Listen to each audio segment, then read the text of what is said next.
Hello. It's June 2nd, 2012.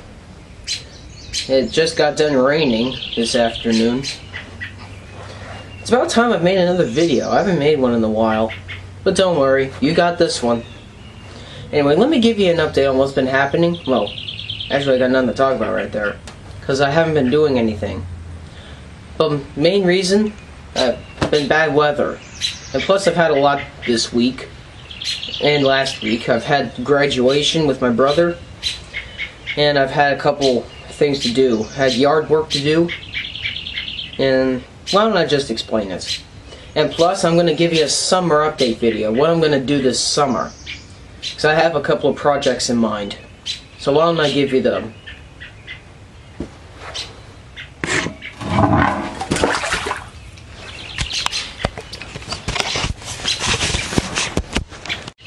Well, we're at the farm all at the moment. Now, pretty much the only thing I'm going to work on with this thing, well, I have two things. I'm going to fix the pinion bearings and I'm going to change the pinion bearings and brakes because they're worn out. That'll probably come in July or so. I'm not sure. Next thing, the little pin in there for hand cranking. I'm going to fix that. And I'm going to build a hand crank.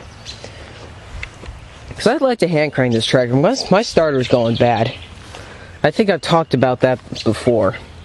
So I'm not going to bore you guys to death. So let's move on.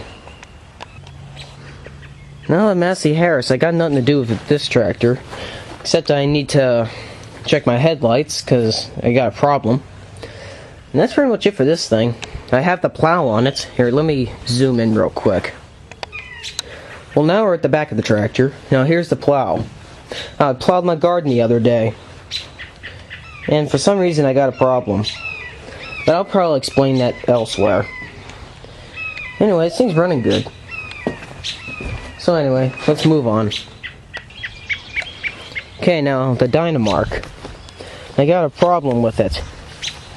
Now the key switch, I just changed the key switch not too long ago. Because the old one didn't allow the thing to crank. I gotta find out why the alternator's not charging the battery. I have no idea why, because every time I go to crank this thing, it's bad. And battery's dead. And I have another project. Let me open the hood real quick.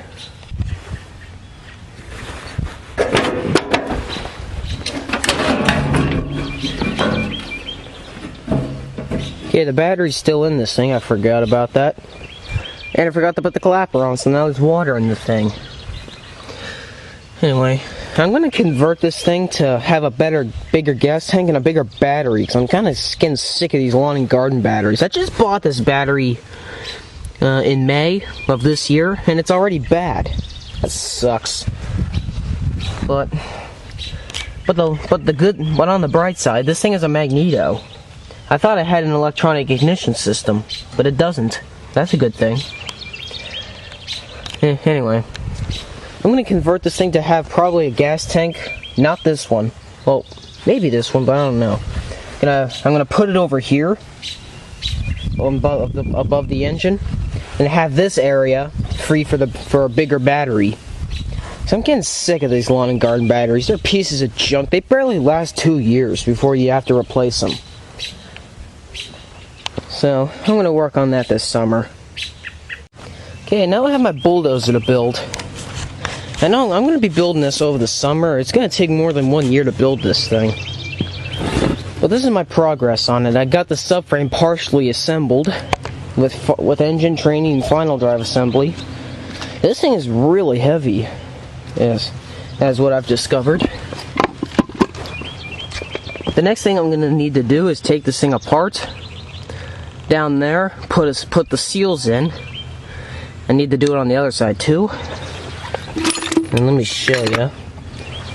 Here's one of the seals. They need to go in there, so I gotta take the finals out. But they're only partially bolted on. The same thing with the tranny. I need to change the oil. I only have 10W30 or something in there. Just to lubricate it for right now, because I'm not doing anything with the thing. Starter is alright, except I broke it. This is the original starter. Look at that. I broke it. One thing I've learned, never use ether on a diesel. And I didn't use glow plugs. And it was a hot day. Because we couldn't find out why this thing wouldn't start. So, well, I didn't spray the ether. My brother did. Wait, no, not my brother. I can't remember who. He sprayed it. The engine suddenly quit cranking. And then started cranking again. I saw the starter wobbling around. I loosened the bolts and it fell out. So, tabs are broken. But luckily, I have more than one of these starters laying around. It's always good to have more than one of them. Now, those are those older style Ford starters, because from right here back is Ford. Is from Ford's. So, anyway, and that's a Ford 9-inch differential. Now, I'm going to explain this in another video. I'm not going to explain it right now. Anyway, my next project. Okay, now we're right next to the bulldozer. I have this Mercedes diesel engine out of a reefer unit on a semi-truck, like what these other engines were from. This thing has pretty much the compression of a gas engine, but this thing's a diesel. So I'm going to take the cylinder head off and find out why it has bad compression. I'm sure it's stuck valves. And I'm going to take the injector pump apart and find out why it's not injecting. Anyway, that's another video. The Thermo King diesel, which is under this tarp, is pretty good. I think I might fire it up for you guys, but not right now. It's still early in the morning. So, I'll give you an update on that later. So anyway, that's all the projects I got right now. I have a couple of things in that barn, which is way over yonder, to talk about, but I'm probably going to do that somewhere else. I'm not going to do it now. Anyway, I gotta go inside and go edit this video. Anyway, that's it.